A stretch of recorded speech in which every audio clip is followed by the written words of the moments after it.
बिस्मिल्लाहिर्रहमानिर्रहीम। आज तक के मुअज़्ज़ज़ नाज़रीन अस्सलाम वालेकुम। अब किस नंबर 74 मुलाहिज़ा फरमाएं। अब देख लेना, कुछ ही देर बाद वो किसी चौधरी, चीमे, राजपूत, मलक या टुआने के साथ ब्याह रचाएगी और हंस हंस कर आलू मटर पकाएगी। अचानक जैसे बिजली सी चमक गई। किसी को कुछ पता नहीं चला कि क्या हुआ है और मखबूर गोरे को तो बिल्कुल ही पता नहीं चला। देखने वालों ने बस यही देखा कि रुस्तम के हाथ गोरे के गिरेबान पर आए, फिर बेपनाह तैश और रफ्तार से गोरे को धकेलता वो संगीत दीवार से टकराया। गोरे के मुंह से करबनाक चीख निकल गई। उसकी पुश्त बहुत जोरदार तरीके से संगलाख चट्टान से टकराई थी। टकराने के बाद वो बुरी तरह डगमगाया। उसके हाथ में थमी हुई बोतल चिकना चूर हो गई। आंखों में बेपनाह हैरत लिए उसने रुस्तम की तरफ देखा। रुस्तम पर जुनून सवार था। उसके सर की खौफनाक टक्कर गोरा की पेशानी पर लगी। फिर उसने गोरा को घुमाकर दूसरी चट्टान से दे मारा। 2-3 शदीद चोटें सहने के बाद गोरा जरा संभल गया। वो बेहद मजबूत जिस्म का मालिक और उन लोगों में से था जिनको शराब आर्जी तौर पर मजीद ताकतवर और फुर्तीला बना देती है। उसने रुस्तम के तूफानी बुकों को हाथों से रोकने की कोशिश की, लेकिन जब कामयाब नहीं हुआ तो वो भी भिन्ना गया। उसने एक दबी दबी चिंगाड़ के साथ रुस्तम के सीने पर सर से टक्कर रसीद की और उसे सारी से धकेलते हुए जमीन पर गिराना चाहा। मुजाहमत की ये कोशिश गरांडील गोरा को खासी महंगी पड़ी। वो रुस्तम को गिराने में तो कामयाब हुआ, लेकिन उस पर गालिब ना आ सका। मामला उसकी सोच के बरक्स हुआ। रुस्तम उसके ऊपर था और रुस्तम में हैवानी ताकत पैदा हो चुकी थी। उसने वेशियाना अंदाज में घूंसों और लातों से गोरा को पीट कर रख दिया। खूह के अंदर मौजूद हर फर्ज सख्ते में था। रकासाओं के मुंह से हल्की चीखें निकल रही थी। गोरा के करीबी साथी दम बखुद खड़े थे। वो अपने सरदार के बुरे हाल को देख रहे थे, मगर उनमें इतनी हिम्मत ना थी कि वो आगे बढ़कर उसकी मदद करें, क्योंकि उनका सरदार किसी और से नहीं रुस्तम सियाल से बरसरे पैकार था और रुस्तम सियाल के मद्दे मुकाबिल आने का उनमें से कोई भी सोच नहीं सकता था। रुस्तम की वहशियाना ज़रबों से बचने के लिए आखिरी कोशिश के तौर पर गोरा ने एक करीब पड़ी कुल्हाड़ी पकड़ ली। छोटे दस्तक की यह कुल्हाड़ी लकड़ियां चीरने के लिए यहाँ रखी गई थी। गोरा के कुचलता हुआ वार रुस्तम के कंधे पर लगा। दूसरा उसने तेजी से झुक कर बचाया। फिर गोरा का कुल्हाड़ी वाला हाथ रुस्तम की गिरफ्त में आ गया। गोरा ने एक झटके से कुल्हाड़ी खींचनी चाहिए। दोनों हाथों की गिरफ्त थी। रुस्तम का घुटना हरकत में आया। जरब गोरा की कलाई और कूनी के दरमियान लगी। गोरा की दर्दनाक करा तो सब ने सुनी, लेकिन उस कड़ाके की आवाज शायद किसी तक ना गई हो जो हड्डी टूटने से पैदा हुई थी। कुल्हाड़ी पके हुए फल की तरह गोरा के हाथ से जुदा हो गई। अगले लम्हात गोरा के लिए क्यामत के थे। रुस्तम ने इस कवि एकल डकैत को इतना मारा कि देखने वालों के रोंगटे खड़े हो गए। अलाव में गिरने से गोरा के बाल झुलस गए। उसके नाक, मुंह, कानों से खून जारी हो गया। उसकी कराएं खूह के दरो दीवार को लरजाने लगी। इस वक्त यही महसूस होता था कि रुस्तम उसे जान से मारने का इरादा रखता है। सबसे पहले गोरा के साथी दिलावर ने हिम्मत की। वो तेजी से आगे आया और उसने अपने सरदार को रुस्तम से छुड़ाने की कोशिश की।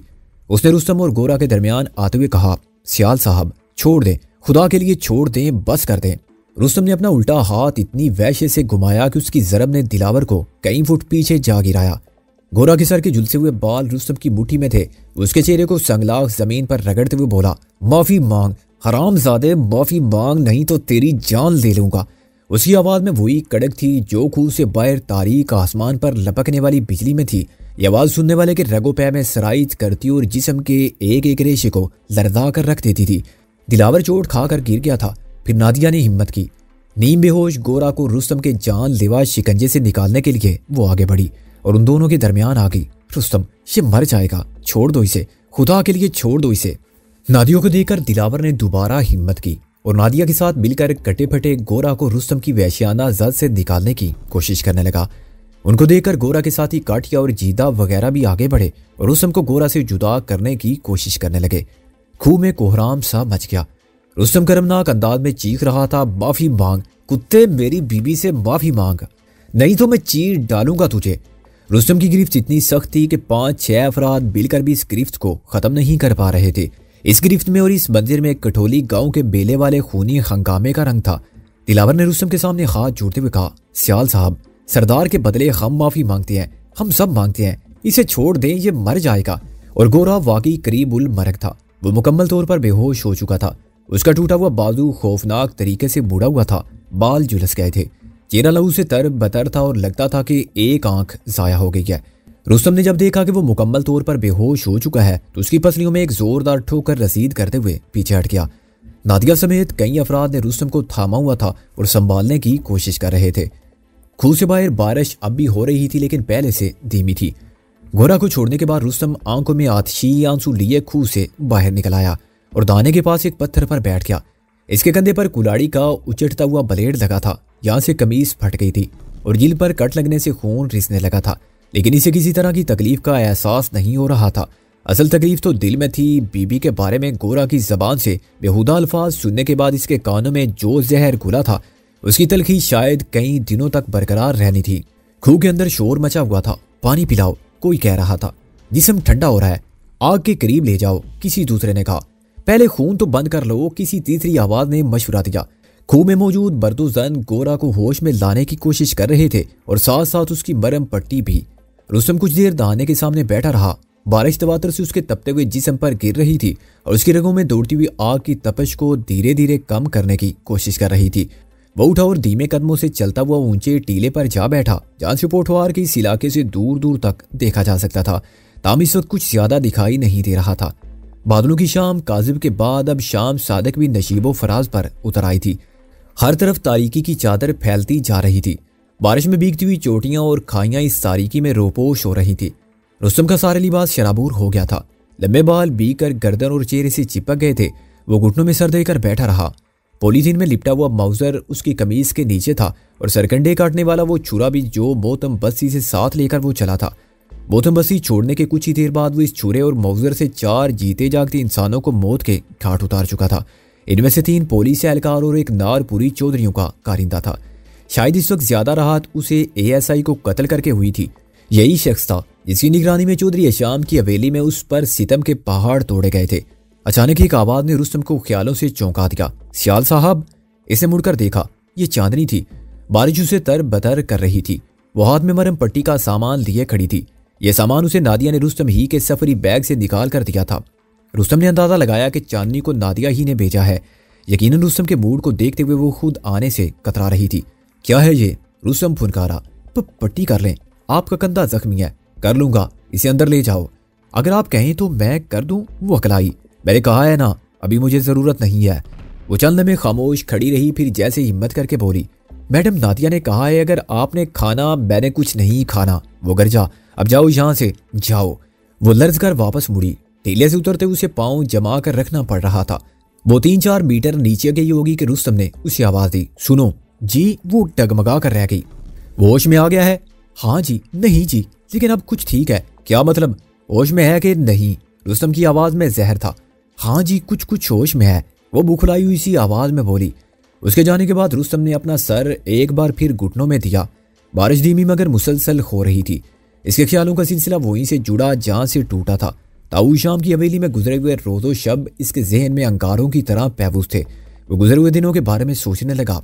लाहौर में जब वो चौधरी बशीर की कोठी से निकलने के लिए अनेक्सी सबायर आया था तो इसे हरगिज़ मालूम नहीं था कि इसकी महबूब तरीन हस्ती ने इसे दुश्मनों के मुकाबिल पहुंचने से पहले ही निहत्था कर दिया है।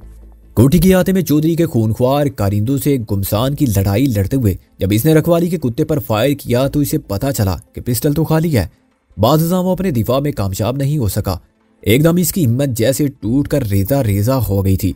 इसे पकड़कर 2-3 जगह रखा गया, फिर ताऊ शाम की दूर दराज हवेली में पहुंचा दिया गया। उस हवेली की कोठरी में रुस्तम ने अपने बचपन के दोस्त आफनदी की दर्दनाक मौत का दुख झेला। जिस वक्त आफनदी मर रहा था, रुस्तम कोठरी के ठंडे फर्श पर जख्मों से चूर पड़ा हुआ था और इसके जिस्म पर लिबास नाम पर एक धागा तक नहीं था। आफनदी के मरने के 2 दिन बाद इसे जूती में पानी पेश किया गया और जानवर को देने वाले अंदाज में रोटी इसके सामने जमीन पर डाल दी गई। यह पानी और रोटी 4 रोज तक उसी तरह पड़े रहे। वो शाम के कारिंदे और ASI बदर की जिद थी कि रुस्तम को इसी तरह खिलाएं और पिलाएंगे। वो इस जिद के सामने सर कैसे झुका सकता था। कई दिन पहले जिंदगी और मौत का फर्क उसके लिए तकरीबन खत्म हो गया था। 5वें रोज ASI बदर ने ताज़ा रोटी और पानी उसके सामने रखवाए थे। रुस्तम के हाथ पुश्त पर बंधे हुए थे। उसने रुस्तम के सर पर ठोकर मार कर कहा था, माँ के जिंदा रहना में तो यही खाना और पीना पड़ेगा, वरना लाश बनकर कब्र में उतर जाओगे। रुस्तम ने दिली दिल में उसकी नादानी पर लानत भेजी थी। लाश बनना और कब्र में उतरना उसके लिए कौन सा मुश्किल काम था। वो लातादाद मरतबा मौत की आंखों में आंखें डालकर मुस्कुरा चुका था और ये मौत तो फिर बीबी की चाह और बीबी की राह में आ रही थी। वो जिस्म और जहां का रिश्ता बरकरार रखने के लिए इस बदतरीन तरीके से खाने पीने का सोच भी नहीं सकता था। और फिर 3 दिन मजीद गुजर गए। रुस्तम के मुंह में पानी का एक कतरा और अनाज का एक दाना नहीं गया। जख्मों से चूर उसकी जिंदगी तेजी से मौत के अंधे गार की तरफ बढ़ रही थी। वो नीम बेहोशी की सी कैफियत में कोठरी के ठंडे फर्श पर पड़ा रहता था। नजर धुंधला गई और इर्द गिर्द की आवाजें उसे बहुत दूर से आती हुई महसूस होती थी। धीरे धीरे मौत की तरफ जा रहा था, लेकिन दुखी नहीं था। इसके दिल में इत्मीनान था। यह बीबी की राह और बीबी की चाह थी। लेकिन एक दिन जब वो कोठरी के फर्श पर पड़ा था और सांस उसके सीने में अटक रही थी, एक अजीब ख्याल ने उसका इत्मीनान खारिज कर दिया। ये जिंदगी और ये जिस्म उसके कहाँ थे? ये तो उसकी बीबी के थे। बीबी की इजाजत के बगैर वो इन्हें कैसे खत्म कर सकता था? हशर के दिन बीबी उसका गिरेबान पकड़कर पूछ सकती थी, वो सब कुछ तो मेरी अमानत था, तुमने अपनी अना की खातिर वो सब कुछ खत्म क्यों किया? इसे लगा कि वो कम हिम्मती और बुज़दिली का मुजाहिरा कर रहा है।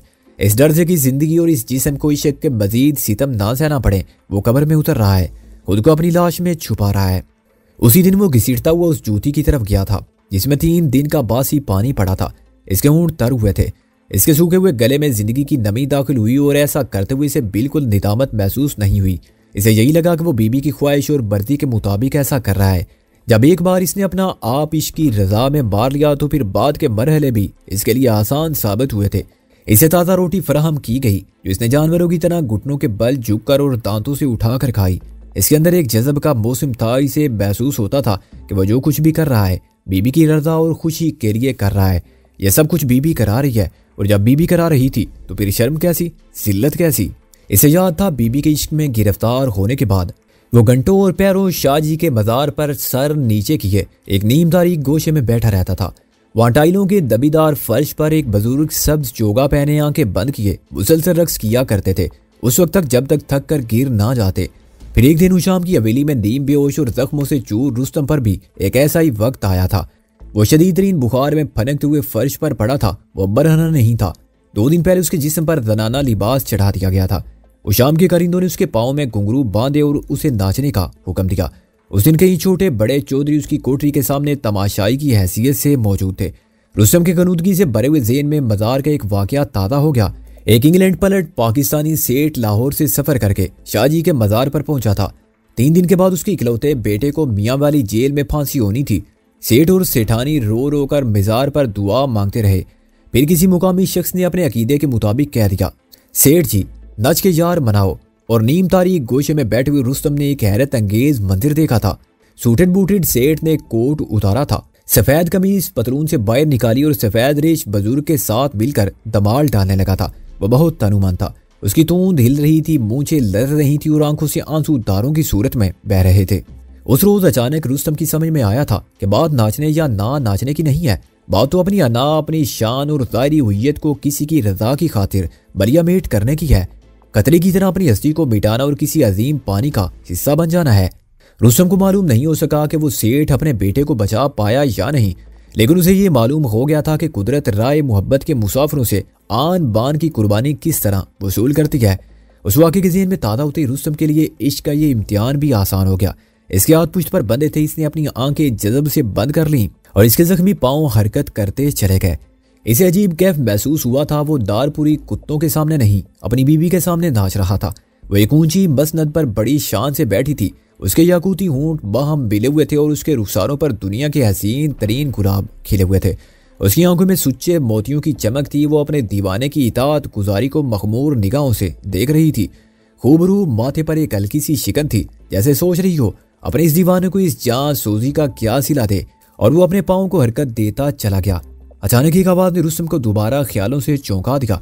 इस मर्तबा नादिया खुद थी। बारिश अब थम गई थी और ठंडी हवा जिस्म पर कब कभी तारी कर रही थी। नादिया ने अपने जिस्म को एक चादर में लपेट रखा था। उसके बाल हवा में उड़ रहे थे।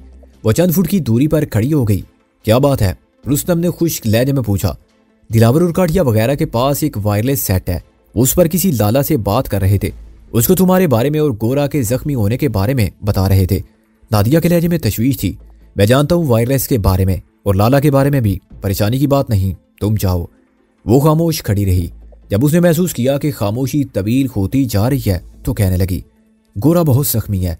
उसके जख्मों का खून बड़ी मुश्किल से बंद हुआ है। उसकी बाईं आंख भी बुरी तरह जख्मी है।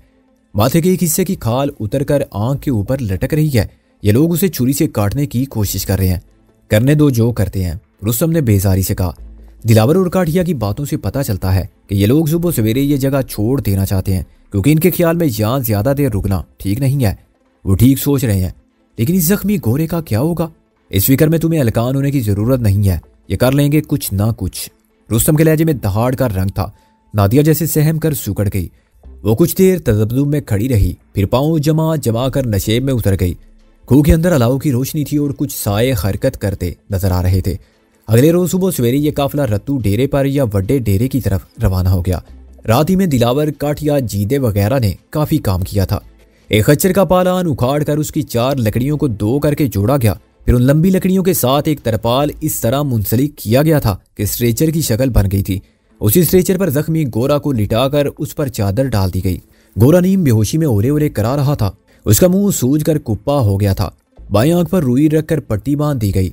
टूटे हुए बाजू के गिर्द भी लकड़ियां जोड़कर पट्टी बांध दी गई थी। आज मौसम खुशगवार था। उन्होंने घाटियों, सतह मुर्तफा की तंग गुजरगाहों को अपना सफर तेजी से शुरू कर दिया। रुस्तम आगे था, इसके साथ काठिया था। नादिया रुस्तम के पीछे चल रही थी। इससे पीछे गोरा का स्ट्रेचर और रकासाएं थी। गुरु के बाकी अफराद सबसे आखिर में थे। बेहद थकन के बावजूद उन्होंने रात 9 बजे तक मुसलसल सफर किया और दूसरे पड़ाव में पहुंच गए। ये टीलों के दरमियान घिरी हुई एक नीम हमवार जगह थी। रात आराम करने के बाद सुबह सवेरे वो लोग फिर रवाना हो गए। जूं वादी सून की गहराइयों में उतरते जा रहे थे, गिरदोपेश के मनाजर अजीब तर और रास्ते दुश्वार होते जा रहे थे। रुस्तम इन रास्तों से कई बार गुजर चुका था, लेकिन ये ऐसी भूल भुलैयां थी कि हर बार हादसे पर जोर देकर आगे बढ़ना पड़ता था। परसों शाम वाले संगीन वाक़े के बाद बेतकल्फी और तफरी का माहौल यकसर खत्म हो गया था। रुस्तम के मूड के पेश नज़र सब गुमसुम और किसी हद तक सहमे हुए थे। सिर्फ नादिया ही थी जो गाये बगाई से बात करने की जुरात करती थी। इस सफर में एक जगह ऐसी भी आई जहां रकासाओं और साजिंदों की आंखों पर काली पट्टियां बांधी गई। एक पुरपीच रास्ते पर उन्होंने तकरीबन 1 घंटा इसी तरह सफर किया। बाद ये पट्टियां खोल दी गईं। गोरा को शदीद बुखार था। इसी बुखार की गुनूदगी में वो होले होले कराता और बड़बड़ाता रहता। उसका टूटा हुआ हाथ भी बुरी तरह सूज गया था। दोपहर के वक्त उन्होंने नशेब में कुछ जंगली सूअरों के एक छोटे से गिरोह की झलक देखी। इस झलक ने नादिया को डरा दिया और वो पहले ही जो इस सफर की तवालत से परेशान थी और परेशान नजर आने लगी। शाम से जरा पहले रकासाओं और साजिंदों की आंखों पर फिर से पट्टियां बांध दी गई। वो वड्डे डेरे के करीब पहुंच चुके थे। जिनकी आंखों पर पट्टियां बांधी गई थी वो एक दूसरे के सहारे से चलने लगे। तकरीबन 1 घंटे बाद वो वड्डे डेरे की हुदूद में दाखिल हो चुके थे। 2-2.5 दिन का सफर उन्होंने 36 घंटों में मुकम्मल कर लिया था। ये डेरा 3-4 छोटे छोटे खूनुमा गारों पर मुश्तमिल था। एक साइबान नुमा पत्थर के नीचे भी छोटे छोटे पत्थरों से दीवारें खड़ी करके 3-4 कमरे बनाए गए थे। लेकिन डेरे की असल गुंजाइश वो कुदरती सुरंग थी जो ढलवान की शक्ल में 10-20 फुट गहराई तक चली गई थी। इतनी गहराई में जाने के बाद ये सुरंग कम से कम 5-6 शाखों में तकसीम हो जाती थी। कुछ शाखें तो 200-300 मीटर आगे जाकर बंद हो जाती थी या इतनी तंग हो जाती थी कि बेकार ही होकर रह जाती थी। लेकिन 2 शाखें बहुत आगे तक निकल जाती थी। ये आगे जाकर मजीद तकसीम हो जाती थी और भूल भुलैयों की तरह सतह मुर्तफा के नीचे घूमती थी। इन सुरंगों के दूसरे दाने डेरे से 2.5-3 किलोमीटर की दूरी तक थे। इन सुरंगों की दीवारें बुरबुरे पत्थरों और संगरेजों से बनी हुई थी। 1-2 जगह इन संगरेजों में से थोड़ा सा पानी भी रिसता था जिसे जरूरत के लिए जमा कर लिया जाता था। सुरंगों के जो इसे इस्तेमाल में नहीं थे और तारीख थे, वहाँ हर तरह के अशरातुल अर्ज पाए जाते थे और एक खास किस्म की बू बास थी जो बरसात में बढ़ जाती थी। रुस्तम जी जगह दर्जनों बार देख चुका था। वो यहाँ के तमाम नशीबो फराज से वाकिफ था। एक एक टीला, एक एक जाड़ी उसके हाफजे पर नक्श थी। शाम की झटपटे में वो कुर्बो जवार को शनासा नजरों से देख रहा था। डेरे से तकरीबन 300 मीटर के फासले पर खुदरू झाड़ियों के दरमियान एक छोटा सा कब्रिस्तान था। 10-12 कब्रें थी। रुस्तम हर कब्र में रहने वाले को जानता था। इसकी गैर खातरी में यहाँ 2-3 कब्रें मजीद बनी थी। एक कब्र बिल्कुल नई थी। रुस्तम को कब्र पर चंद मुरझाए हुए फूल भी नजर आए। कब्रों से आगे डेरे का कुआं था। कुएं से आगे दरख्तों का एक झुंड था। चटानी साहिबान तले बने हुए कमरे इसी झुंड का हिस्सा थे। यहाँ पहुंचने से जरा पहले रकासाओं और साजिंदों की आंखों से पट्टियां खोल दी गई थी और गोरा के स्ट्रेचर को 4 ताज़ा दम अफराद ने संभाल लिया था। खूनुमा मुकामात को हुजरे कहा जाता था। सुरंगों को खूंदरे और साहिबान तले बने हुए कमरों को छज्जा कहा जाता था। रुस्तम को खूंदरों की तरफ से हल्की रोशनी दिखाई दी और इसके साथ मौसीकी की मदम आवाज भी आई। पकवान की खुशबू भी कुर्बो ज्वार में फैली हुई थी। एक तरफ कुछ जंडियां सी लगी दिखाई थी। ये जंडियां कपड़े के रंग बिरंगे टुकड़ों और कागजों से मुकामी तौर पर ही तैयार की गई थी। बदीद आराइश के लिए वीडियो केस्टों के फीतों को काट काट कर जालरों की सूरत में आवेजा किया गया था। रुस्तम को महसूस हुआ कि यहाँ कोई तकरीब या छोटा मोटा जश्न है। रुस्तम और दीगर अफराद की आमद को महसूस करके डेरे के मकीनों में हलचल नजर आने लगी। जल्दी बहुत से अफराद इनके गिर्द जमा हो गए।